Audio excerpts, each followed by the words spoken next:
Hello, everybody. My name is Diana Crossan and I'm from New Zealand, but I'm very excited to be here in Singapore.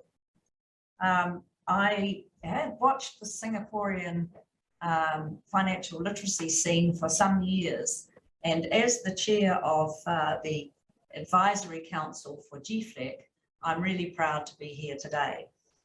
First of all, I want to thank David for hosting us here at the centre at the Singapore Management University, otherwise known as SMU. The centre is called Boon. It's an institute of economics, and we're going to hear a little bit more about it. So I just want to make a plug for this centre and thank the centre very much for hosting us. I'm going to ask David and Annamaria, so welcome to you too, Annamaria, to start us off with a little introduction, and then I've got questions for you both. Well, thank you so much, Diana, and welcome to Singapore to both of you. We're so very pleased to have you here, and we're also so pleased to continue this collaboration with GFLEC that we established some years ago, pre-pandemic. And it's great to be here in person. As Diana showed, we've just actually published a book about Boon, who is the man whose name sits on our institute here at Singapore Management University. And just a quick word about him, because I think it says a lot about what we try to accomplish at the institute. You know, a lot of things at universities get named after people, and often it's because they are significant donors or they're politicians. In the case of Boon, he was neither. He was a civil servant his entire career, and he worked throughout his life to make Singapore better, to get things done in order to move the society forward. And that's the spirit of the institute that I am the director of. It bears his name. And there's no topic I think would be more important in terms of improving the lives of Singaporeans, of other families and individuals here in Asia and globally than financial literacy. So we're so pleased to lend the support of the Boon Institute to GFLEC in these efforts. And I think you wanted to reconnect to Reimagine FinTech. That's right. And you know, at this point, because post the pandemic, the idea of reconnecting with our partners and reimagining in this new world and reimagining big is really the mission that we have together. Thanks, David. Over to Anna. I always say it takes visionary leader to invest in the skills that people need for their future. And I've found that leadership in David, and also that leadership in the person whose institute is named for. So I very much look forward to reading this book, but I love this motto, get things done. No, so in addition to leadership, this is also what we need to do in the field of financial literacy. We need leadership, but we also need to get things done. And this is why this has also been my experience now, working with David, following the leaders. I think, you know, he's able to get things done. We had a great collaboration over the year. This project starts before the pandemic, and we are so excited to be here this week in Singapore to hopefully get some things done. Great. So this is a great collaboration, but now we're into the hard questions. So David, I'm going to ask you, is the current financial situation a boon for financial literacy? We've got climate risk, we've got inflation, we've got the pandemic, we've got an unusual series of things leading us to a very unusual situation. So is it a boon for financial literacy? I think it is, unfortunately, it is. And there's challenges, Diana, you laid out, were also laid out here in Singapore by in the speech that I think a lot of people still cite here, which Senior Minister Tomlin put out in March. and it was called The Long Perfect Storm. And the number of the things you mentioned, including geopolitical risks and inequality, all of these things have highlighted the need for everyone to focus on financial literacy. And when I mean everyone, that includes policymakers, very importantly. Policymakers here in Singapore have taken an active role. Money Sense, which is an initiative both of the Ministry of Manpower and the Monetary Authority of Singapore, the central bank, plays that role, as a number of countries in Asia have also pushed forward such initiatives. Because when you think about it from a policymaker point of view, financial literacy is actually a financial stability issue. If your populace is not well versed in how to manage their own finances, then that micro becomes a macro issue and it becomes a financial stability issue. So there are, when we want to reimagine big, I think there's no better place in the world than to do that in Asia. This is the biggest and fastest growing region, but you also have to recognize the diversity of the experiences here. And that will apply when we think about financial literacy, from lower income countries to quite high income countries across Asia. It's a very exciting, growing place, but the national strategies, the strategies of the companies on the ground are going to have to take into account these vast differences across the region. Thank you. Thank you. So, Anna, what do you think the implications are of the current crisis? I always say financial literacy is not a response to a crisis. It is a response to the world which is changing. And we should prepare people for the challenges that are ahead of them. So that's, I think, the main role of financial literacy. However, the financial crisis makes it for a great teachable moment, because now we are witnesses what it means, not to be prepared if, there is a shock, what it means, if we don't know the effect of inflation, what it means, facing, this crisis, in our life and around the world. So I think, this is important. And it will highlight how much financial literacy is a skill that we all need. And it has become, I think, very vivid, very, we can understand it better. We need research, but I think we witness in the world around us. And I always say, as doctor, we should do prevention, because prevention is cheaper and less painful than the cure. And in fact, I think we should use the motto of the Boy Scout, or better, the Girl Scout: be prepared, be prepared. Thank you, Anna. I'm going to add to that and thinking that the pandemic and the climate crisis have shocked a different group of people throughout the world. Because people who had futures and their lives set, all of a sudden lost their jobs that they thought were secure for the rest of their lives. We have a different group of people finding themselves in financial strife. The floods and the fires don't choose rich or poor. They just happen. We know that, of course, that some people are better prepared. But it does mean that a whole different group of people are looking for answers and wanting to know how to manage better in the future. So I'm going to then suggest that the next question is, what are the big ideas for the future? So I'm going to mention two big ideas that we're spending a lot of time focusing on, and both of them are very related to financial literacy. Those two ideas are FinTech, financial technology, and sustainable finance. So here in Singapore, last week, we just held the Singapore FinTech Festival. which is the biggest FinTech festival in the world.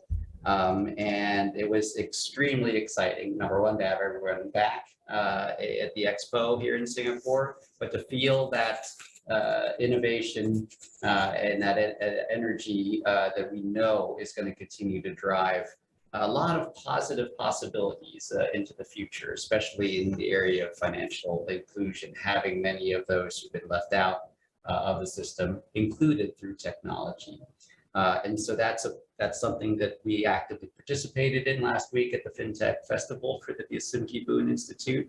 And it's an emerging area of research that we have a lot of focus on. So I think that FinTech driving the financial sector and policymakers forward is a big area. The second one is sustainable finance. So I also sit as the co-director of the Singapore Green Finance Center, an initiative both of the Monetary Authority of Singapore and for 9 private sector financial institutions who are joined together with a mission to make Singapore a global green finance center. So these 2 areas, I think, are certainly ones that are big, going to keep growing. And both of them, though, require understanding of everyone about what's happening and the risks in the FinTech innovations that are occurring. There are positive things that can come out of it, but also you need to know what's happening as you get the new access through technology. And sustainable finance is a very important area. You talked about sort of the surprise that people have. Well, I think it's an understanding about what's happening in climate has certainly captured people, but they have to understand what the implications are. Again, a financial literacy issue. Thank you. And Anna? I want to continue what David said, in particular these 2 important areas. I'm very happy that we have also joint projects in that area as well. FinTech is here to stay. It's a very, very important topic.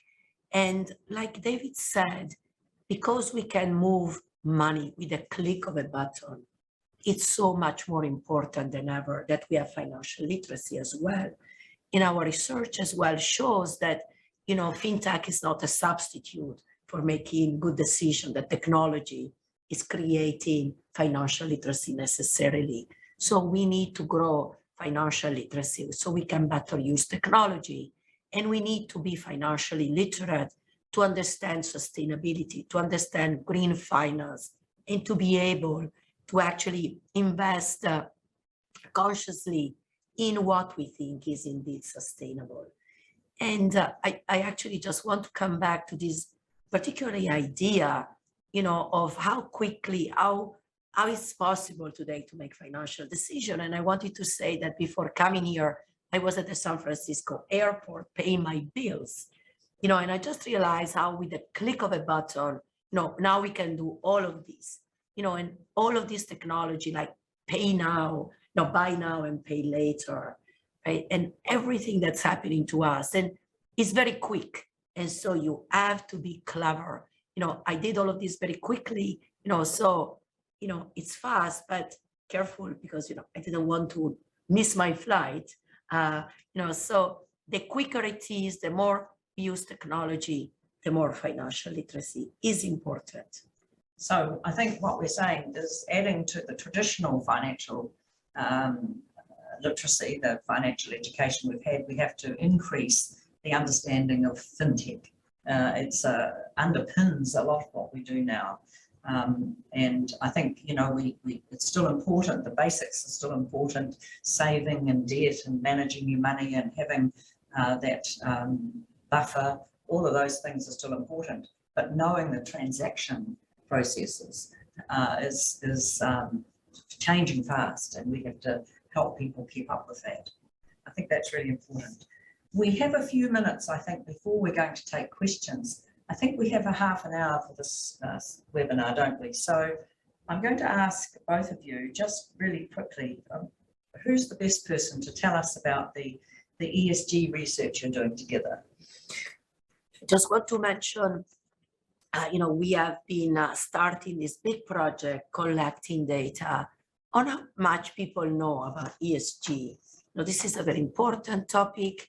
As we look ahead, as we consider, this new opportunity to indeed invest in topics that are benefiting society, are benefiting the environment. We want, good leadership and so on. And we have been starting collecting data, both in the US, in Singapore, and around the world, to first of all understand how much people know about ESG. We will make this study available soon. Let me just tell you that what I think we do see is there is a big interest in this topic. People, I think, do want to make a difference, do want to care about the environment. They are very interested, in particular young people, in social issues. But that doesn't translate yet into what people do. And I think that disconnect is, in a sense, what we have to feel now, that maybe the knowledge is not there yet, so that people are able to translate what they would like to do into the actual behavior. And so, first of all, I do think we need to increase the knowledge on this important topic, and then have translate that knowledge into actual behavior. And we are still far away from that. And that's my, in a sense, suggestions and recommendation also to the policymaker who are perhaps listening to us. Thank you. And we look forward to getting that research report when it comes out. But David, what in terms of policy, what's happening in Singapore and what is the centre doing? Yeah, so I mean, Singapore has had out a long and sustained effort at increasing the country's financial literacy. It's called Money Sense, and it's a whole government effort. There's so many venues, ways in which the citizenry here can access that. I think it shows in all of the surveys that's done in terms of the relatively high level of financial literacy here, but of course more can be done. In fact, here at Singapore Management University, we've been having students actually work with the Money Sense team to try to get more participation of this demographic, the university students, with those resources that are available. So doing very well, but can always do better. But we've also at the center collaborated with and heard from policymakers around the region. As Anna said, the surveys that we're doing are certainly going at the GFLEC, right, the global part. And here in Asia, as I said, that even within this region, it's super diverse. So we've engaged in our conferences and in other ways of outreach to policymakers in Indonesia, in Philippines, and we're super excited later on this week in our conference to hear from Thailand about the financial literacy efforts that are going on there. So this gives me a chance to mention the conference. Yeah. So tomorrow we will kick off the Asia Pacific Financial Education Institute, which again is one of these long-running, these now long-standing collaborations with GFLEC, modeled after the very successful Cherry Blossom Conference that GFLEC runs in Washington, D.C. It'll be a hybrid event, both in format, but also in the way that is in person as well as online. But hybrid also in the sense of, well, we, of course, as university scholars will be focused on the academic papers, the detailed studies, looking into the efficacy, impact, and other aspects of financial literacy strategies. But then we're also going to have, in our second day on Friday, panels that will discuss with the private sector, with policymakers who are doing national strategy, as well as the academics, and how we're working with the rest of the ecosystem and not just in our own silo. It really needs to be a whole ecosystem effort. And so the second day of our Asia Pacific Financial Education Institute will focus on that. Great, great. And very quickly, Anna, because we have questions flowing through on my phone here from the audience, so we want to answer those. You've recently presented research at Key Forum, United Nations, IMF, European Parliament. What are your recommendations in 2.5 minutes? Yes. So, we have used that forum very much to highlight the importance of financial literacy, in particular for vulnerable groups. And I want to mention in particular the young. And one of the big ideas and topics I'm very passionate about, and one big project that we have undertaken is financial literacy in school and the university. And because I am a university professor, what I would like to do now, and we have already started this project, and we have now a collaboration with Stanford University, where we organize actually a conference just about teaching personal finance at the university. We think it's very important that as we teach, all of this topic, including corporate finance at the university, we also teach personal finance, because every young person today needs to have the skill to manage their own money. So our objective, and we're talking about big ideas, is that personal finance, every university in the world. So we are very ambitious, but that's what we would like to do. The other thing, which I think is very important, is to do policy, to do program. We need rigorous work. We need, fact, evidence-based. We need data, and we need to know what works. And this is why we need rigorous research. And I'm very excited to announce that there will be a journal dedicated to financial literacy. It is called the Journal of Financial Literacy and Wellbeing, because remember, financial literacy is to have greater well-being. It will be published by Cambridge University Press. It started in 2023. We are already accepting papers. I have to say, SMU and David and his center play an important role in its development. So thank you for that. And these are the two big projects that we hope to work on full speed in the future. Thank you very much.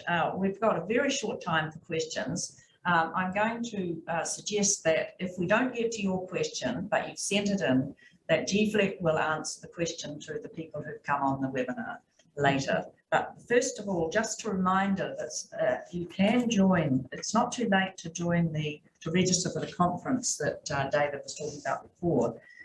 If you want to register, go on either the website of SMU or of GFLEC, and you can register now to participate. It'll be great to see you in Singapore, of course, but if not, you can do it online. So we're looking forward to seeing you. Now to the questions. The first question is, what is the full name of the book we are raving about? So it's called Boon, The Businessman Bureaucrat. That's the book. That's what it's called. Maybe David can say more about it. I think we've got lots of questions. That was the. I think somebody will find it now. They'll be able to find it. So, Dr. Lusardi, could you please tell us about financial literacy and small entrepreneurs in developing countries or economies such as Brazil? Well, I don't have a capacity to answer that question well, because we have not studied that. So I've not studied specifically, for example, small entrepreneurship in Brazil. So, but we hope that, this is a place where to say we need more research on this. Let me also tell you that that's precisely where we plan to go. We already have a global survey, for example, on financial literacy that we did in the past. And, that survey can be very helpful to study, for example, financial literacy in specific countries, and in particular the one where financial literacy is lower.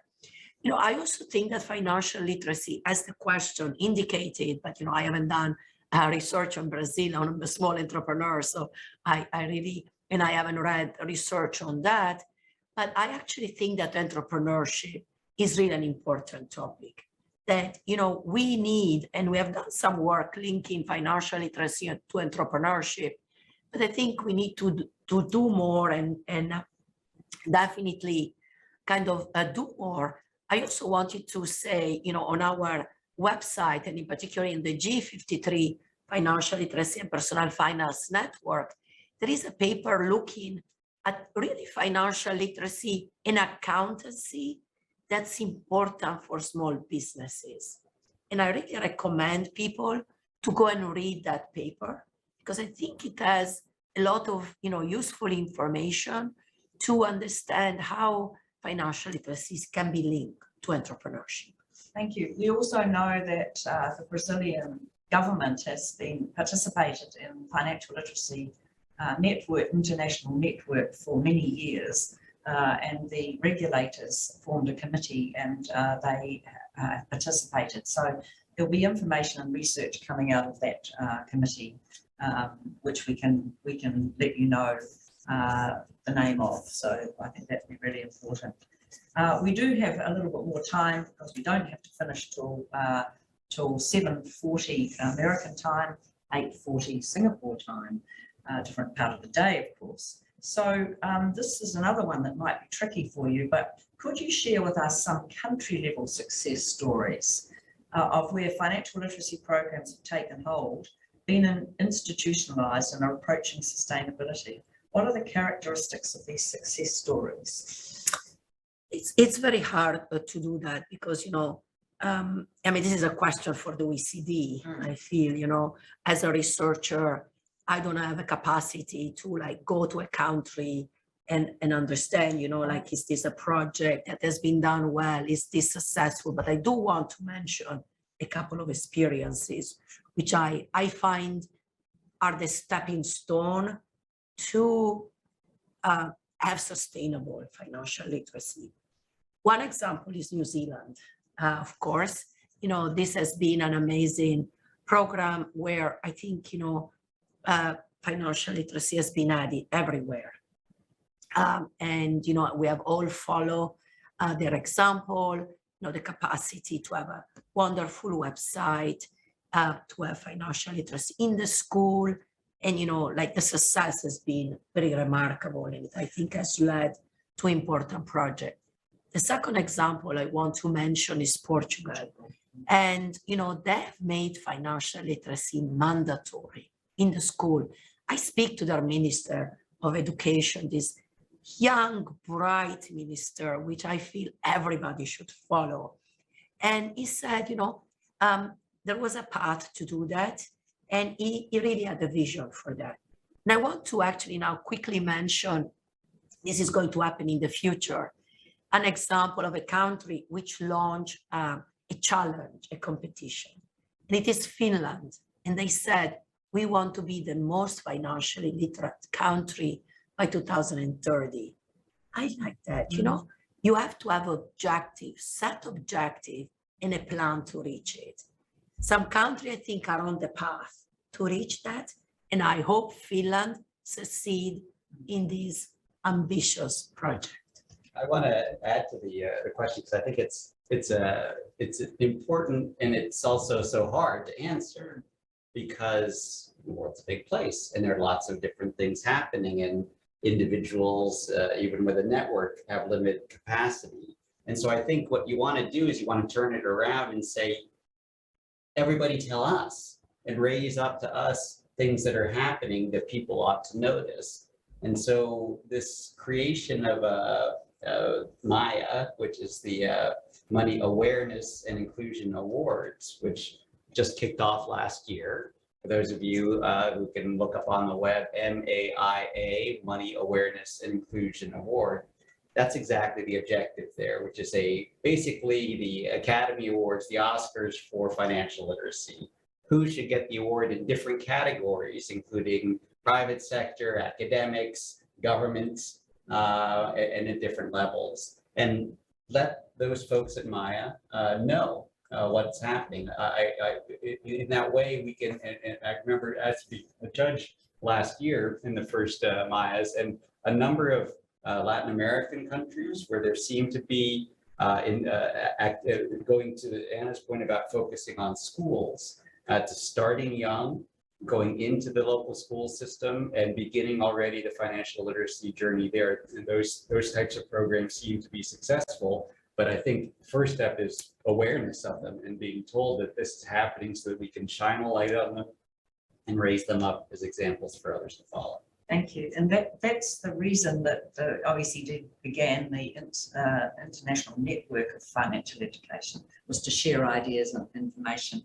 And it's lovely to hear Professor Lusardi singing the praises of New Zealand. Of course, it's not all wonderful.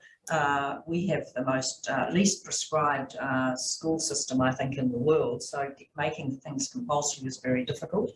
But what has happened is when I first began in this, and I'm sure other countries are the same, when I first began working in financial literacy, people didn't even understand what that word meant, what financial literacy was.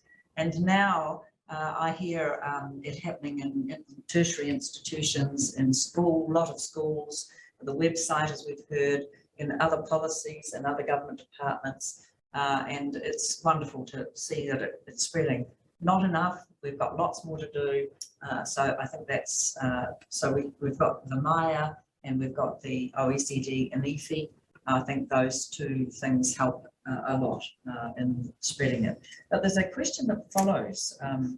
And Anna, you wanted to say something? I wanted to say Maya started, the founder started last year after attending our conference. Right. You know, it was an online conference, our, Asia Pacific Financial Education Institute, and I'm just so proud of it. And I'm going to become a judge this year for the best research. So, I'm glad of this project. I think one of the things for countries, if you're talking about countries, is how they work together, different sectors work together. And I think that's really hard in some countries. So the government might get something done, but the private sector doesn't, or the private sector might do something, but the education sector lags behind. And working together, I think, is one of the strands of any national strategy. The working together is really important. Our questions come through: what's the role of the private sector in Asia, in the Asia Pacific region, to promote financial education? Can you share any best practice? Well, it's a great question, and I returned to university a little more than 4 years ago after studying 20 years in the private sector. And one thing is for sure is the amount of the speed, the urgency to focus, and the amount of funds available to make those new things happen is just enormous, certainly in the private financial sector. So there's a huge engine of partners to move things forward. Now, can we move them forward in the right direction without causing big problems and financial instability? That's the big question. So I think you can't have a proper solution without the private sector being at the center of it. As policymakers, you can dictate, as academics, we can tell you what we think it should be done, but the private sector needs to be part of it. That's our strategy, certainly on sustainable finance, and that's the way we're going to approach financial literacy. So let me give you a few examples. I think that one is where you have to worry a little bit, right? As we talked about FinTech moving so fast. So I started a class here at Singapore Management University. It's called an SMEX class. The X is experiential, where the students then work with real world people who have problems or issues that they're trying to solve. In Singapore, two that I'll mention are Grab, which is the ride-sharing platform that actually bought out the Uber a business here in Southeast Asia. And another one is C Group, which is the parent group for Shopee, which is one of the largest online vendors in the region. And they are getting into your wallet as well as providing these services. And it provides a great opportunity for financial inclusion, but it also raised some concerns as to whether or not all the consumers, businesses, small businesses using those platforms know what they're doing. So I think there's great incentive clearly for the private sector to win this business. At the same time, they and the regulators certainly don't want this to cause any financial instability. And so the answer, as with everything, is education, to have more knowledge for the consumers so they're protected in these areas. So I think, right, as you said, you got to bring them in. You can't just individually in your own silo say this or that ought to happen. Regulators can, but you're not going to be capturing, I think, the best solution, and that's going to be one where the private sector is the center of it. So Grab and C Group, I would mention, is two that should be focused on because they are moving forward. The question is, are we going to move forward together in a safe and proper way? Thank you. And recently in New Zealand, the private sector stepped up in the area of the pay gap between men and women. And we're looking also between ethnic groups as well. And they had a campaign called It Starts With Action, and they worked really hard to look at why there is a pay gap and what are the financial implications for people. So I think this around the region, there are lots of things happening. Of course, the Australian Royal Commission on Banking has given people a bit of a shake-up about working for the customer and with the customer and giving them more information about the financial products. Moving to possibly the last question, we might sneak another one in, but this is for Anna. It's how's the reaction of policymakers in important forums such as the UN when they learn about the state of financial literacy? We were so impressed that, at the UN as well, when we talked about financial literacy, I think, they realize the importance of this topic, the importance that young people today need to have the skills. And I have to say, the meeting at the United Nations was really about sustainability in a sense, was about, the education system, but was about, thinking about the future and empowering young people with the skills that they need. And I am really proud that the Secretary General, in his vision statement at the end, did add financial skills, right? This is, I think, historic. We have financial skills now mentioned at the United Nations level. So it's very obvious that around the world, there is now that recognition.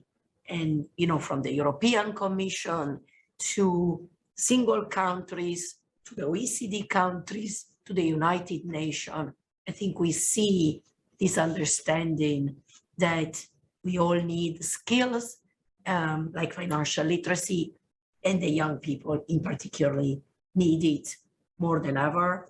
And, we are united on that. Thank you. I think this might be our last question, and I ask you to sign off as you answer this one. It's a follow-up about Asia Pacific. What should the top topics or priorities be in the financial education and financial literacy research agenda in this region? So who's first? I'll go first to say, what I see here, as David was mentioning, it's a variety of, different countries and in consideration, so we have, country like Singapore, which is, of course, in a different stage than, for example, country which might be less rich and so on. So I think, one has to consider at the macro level what are the specific needs of the populations in those countries. But I think because the development here is so focused on technology that, I hope there is a particular attention to the young. So I would very much like to see much more work on the area that David was mentioning, FinTech, sustainability, green finance, and how financial literacy can contribute to that. And from the micro level, helping people to the macro level. Thank you. We are right out of time. David, one last sentence. My last sentence is I'm so pleased to host you here in Singapore this week. And it's very good to be here in person, and thank you all very much for coming along. Remember, you can register for the conference, and we will try and get back to you if we haven't answered all your questions. So thank you all very much, and have a good day or a good evening. Bye now.